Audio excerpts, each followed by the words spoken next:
balanced, it's accurate and entertaining. It's the news at noon on ABM Radio.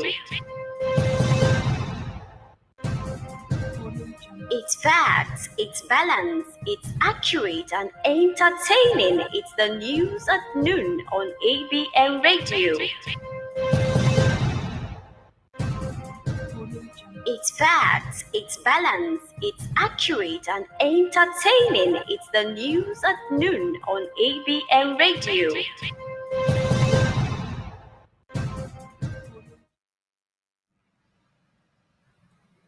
It's noon today, the 3rd day of September 2025. Ex-Abia Commissioner Chikam Nayo drags Governor Ati to EFCC and ICPC over alleged 54 billion school renovation funds. Atiku slams federal government over worsening insecurity in Kwara village. NDLA apprehends suspects, recover illicit drugs in Kano State. We'll take our commercials and be right back with the details and many more. Please stay connected.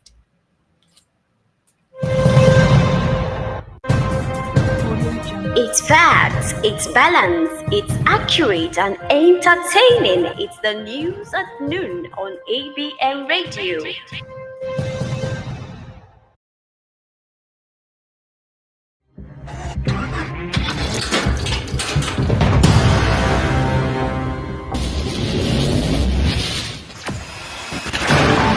Experience the smooth and strong feeling that consistently surpasses expectation. Leading the way in high-performance lubricants, Master Supermoto Oil is as durable as titanium. The news at noon on ABM Radio. Welcome back. I am Chidima Egeruka. Now the details. A chieftain of the All Progressive Congress APC in Abia State and former Commissioner for Information, Barrister Eze Chikam Nayo, has petitioned the Economic and Financial Crimes Commission EFCC and the Independent Corrupt Practices and Other Related Offences Commission ICPC over the alleged mismanagement of 54 billion purportedly spent on school renovation projects in the state. Speaking to journalists on Tuesday in Abuja, Chikam Nayo said he had also called on the National Assembly, the Federal Ministry of Finance, Transparency International, and the World Bank to investigate the matter. The former Vice President Atiku Abubakar has criticized the Bola Tinubu-led federal government over worsening insecurity, particularly in Kwara State, where bandits have reportedly sacked a community in Patig local government area. In a statement on his Facebook page on Tuesday, Atiku lamented what he described as the administration's monumental failure to protect citizens and warning that violence in the North Central had reached alarming levels. Atiku noted that by May 2025, just 2 years into Tinubu's presidency, over 10,000 lives has been lost in northern states, with Benue accounting for more than half. A 37-year-old suspect has been arrested by the operative of the National Drug Law Enforcement Agency in Kano State, who Kano State Command also recovered 8,000 bottles of Akuskura, a herbal mixture suspected to contain dangerous drugs, and 48 blocks of cannabis. The NDLA Public Relations Officer Sadiq confirmed the arrest of the suspect in a statement, and a copy of which was made available to the Punch Metro on Tuesday. He said a 37-year-old suspect, Ali Muhammad, was arrested in connection with the exhibits. President Bola Ahmed Tinubu on Tuesday said his administration will remain resilient and has no fear for the trade policy direction of the U.S. President Donald Trump, particularly tariffs targeting Nigerian exports. Tinubu made the remark when he received in audience members of the Buhari organization, led by former governor of Nasarawa State, Senator Tanko, who paid him a solidarity visit at the presidential villa in Abuja. The president cited Nigeria's current economy and growing non-oil revenues as buffers against external shocks. The Federal Capital Territory FCT Minister Nyesom Wike has granted a 30-day grace period for land use violators in the territory to revert to their original land use while also paying a 5 million penalty. The penalty is alongside a 77.5% charge on the assessed capital value of illegal converted properties. This was as properties in some parts of the FCT found to be in violation of land use regulations and have been valued at over 1.3 trillion naira. Following the rise cost of living in the country and its impact on the people, as well as the increase in federal allocations to all tiers of government, the Nigerian Employers Consultative Association (NECA) has said that government had no excuse not to pay civil servants above the 70,000 minimum wage. The Director General of NACA, Adewale Smart, who stated this in an interview on Channels TV this morning brief, said he increased the inflow of revenue from the Federation account and reduced the argument of some states about their inability to pay.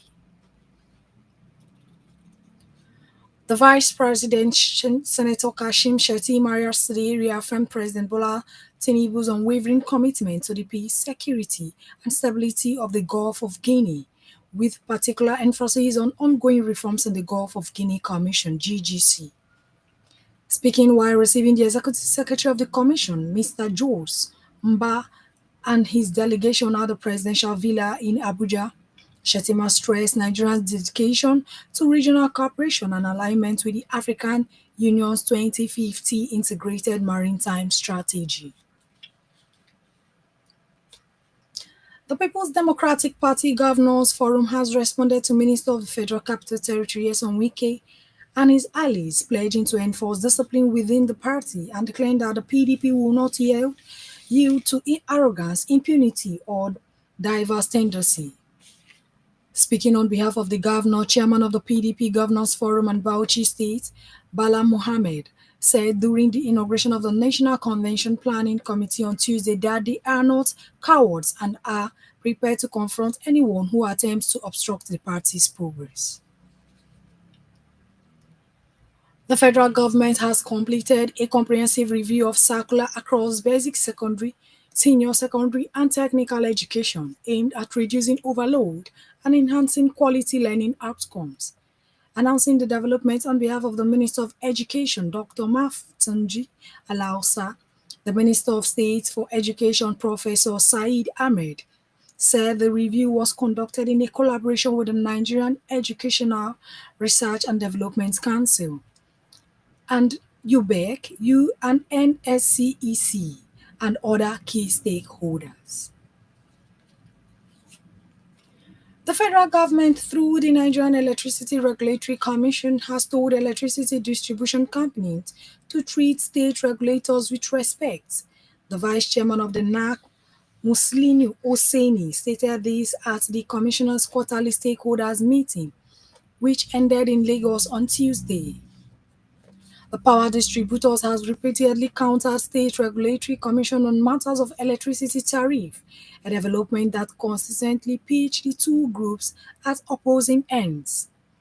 Hosseini urged DISCOs to strengthen their relationship with the state regulators, underscoring the need for open communication, transparency, accountability, and mutual respect. And now on sports news. The six-time African Player of the Year, Asisat Oshola, had signed a 2-year contract with Saudi Arabia club. This was after she passed a routine medical at the Radiu club. She joined the Saudi club after a season with American club Bay FC. Agba Bola, as Oshola is fondly called, has now joined fellow Super Falcon stars and Francisca Odega in the oil-rich kingdom. The Super Eagles goalkeeper Stanley Nwabali arrived in Uyo last night to take the number of players in the Super Eagles camp to 16 on the first day of the training ahead Saturday's 2026 FIFA World Cup qualifying showdown with Rwanda's invaders from Kigali. The Chipa United Safe Hands, who is in Nigeria's first-choice goalkeeper, returned to training after an injury scare last week. Nwabali arrived Eagle Camp ahead of World Cup qualifiers.